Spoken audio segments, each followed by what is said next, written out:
Dricus Du Plessis, the aspiring African fighter of the UFC.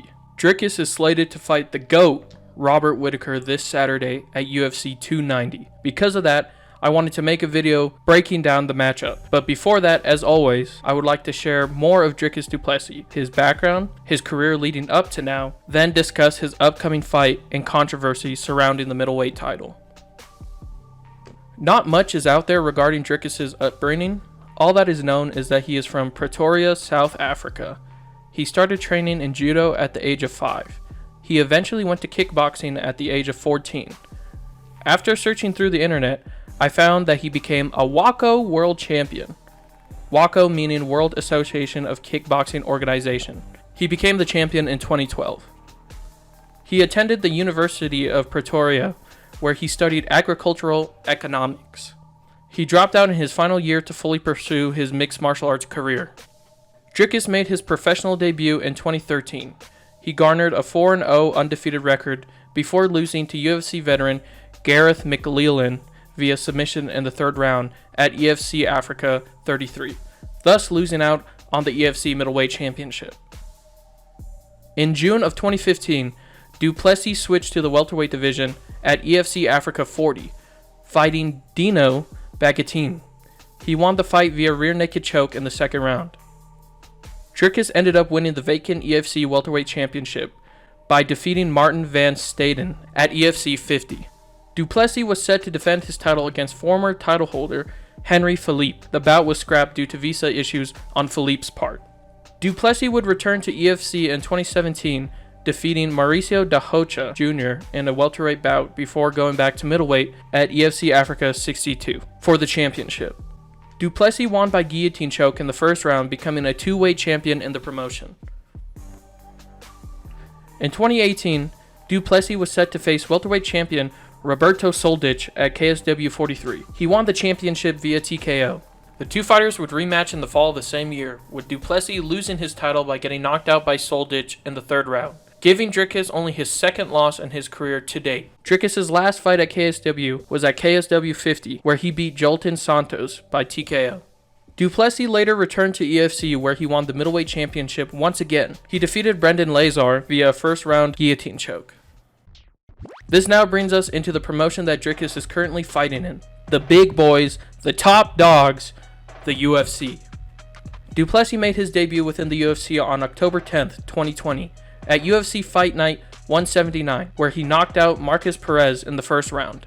A solid start to his UFC career. However, due to visa issues, his momentum was halted a little bit as he could not make it to his second fight against Trevin Giles. The bout was later rescheduled for July 10th, 2021 on UFC 264. Du Plessis would go on to continue his momentum by knocking out Giles in the second round. His performance would grant him the Performance of the Night award, nailing a sweet 50 G's from Uncle Dana. Du Plessis' third match would come with some issues. He was slated to fight Chris Curtis at UFC 272 on April 9th, 2022. However, Curtis had to withdraw due to a wrist injury. The bouts were then shuffled after Nasruddin Imavov withdrew due to visa issues, which shuffled Dricus' opponent to Kelvin Gastelum instead. Once again, due to unfortunate circumstances, Dricus would not face Gastelum, as Gastelum withdrew a week before the event because of an undisclosed injury, thus canceling Dricus' bout completely. Du Plessis would eventually get his third fight against Brad Tavares at UFC 276 on July 2nd, 2022, almost an entire year after his second bout within the UFC. He went on to win the fight via unanimous decision. Du Plessis would then go on to face fan favorite Darren Till at UFC 282 on December 10th of 2022. He subbed Till in the third round. The bout would claim the Fight of the Night award. Du Plessis was then scheduled to fight Derek Brunson on March 4th, 2023 at UFC 285. This bout was interesting, as both Brunson and Du Plessis are known to be both grappling heavy fighters with low stamina. This was seen as a passing of the guard fight for Du Plessis, as many fans saw him as a younger and better Brunson. Dricus would go on to win the fight via TKO, as Brunson's corner threw in the towel at 4 minutes and 59 seconds of the second round. Just a tad late, but that's okay, as at least they threw in the towel. This brings us to now. Dricus is set to face former champ and the unsung GOAT of the middleweight division in Robert Whittaker. This bout is set to be a title eliminator, as Whittaker is looking to take his third shot at Israel Adesanya, and Dricus is looking to make his first attempt at the championship. Dricus is helped by a brewing storyline between him and Adesanya, which brings me into the controversy section of Du Plessis. Dricus Du Plessis has been in headlines recently for a very stupid and misunderstood statement that he made 4 months ago. I mean, did those belts ever go to Africa? As far as I know, it came to America and New Zealand. I'm going to take a belt to Africa. I'm the African fighter in the UFC.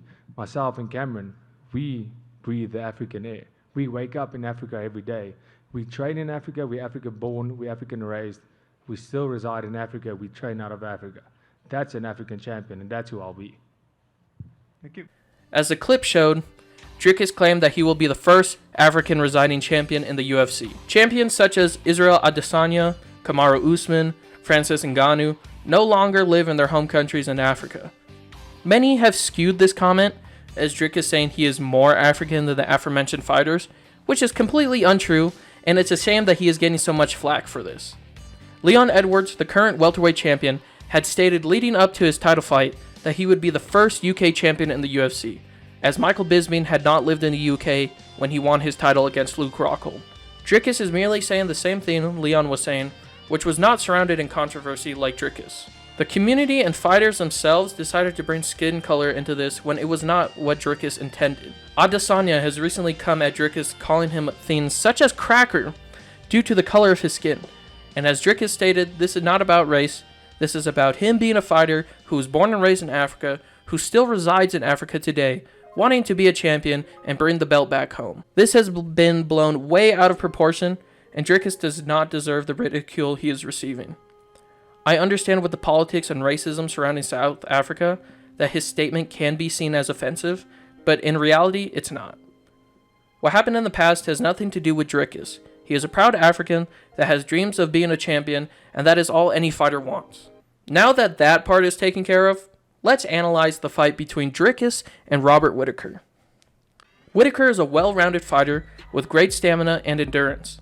He is able to take big shots and keep going. He has great fight IQ and has been seen going toe-to-toe with great fighters who are grappling heavy, such as Yoel Romero and Marvin Vettori. Whittaker is an extremely tough opponent for Dricus, and many are saying this is an easy fight for him.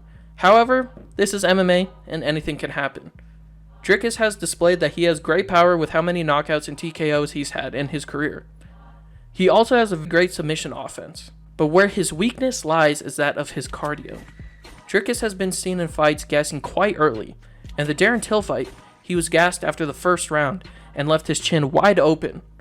In the Derek Brunson fight, he also gassed early going for takedowns. If he cannot secure a takedown on Whittaker early, he will be in for a rough night. As mentioned, Whittaker is a stamina machine.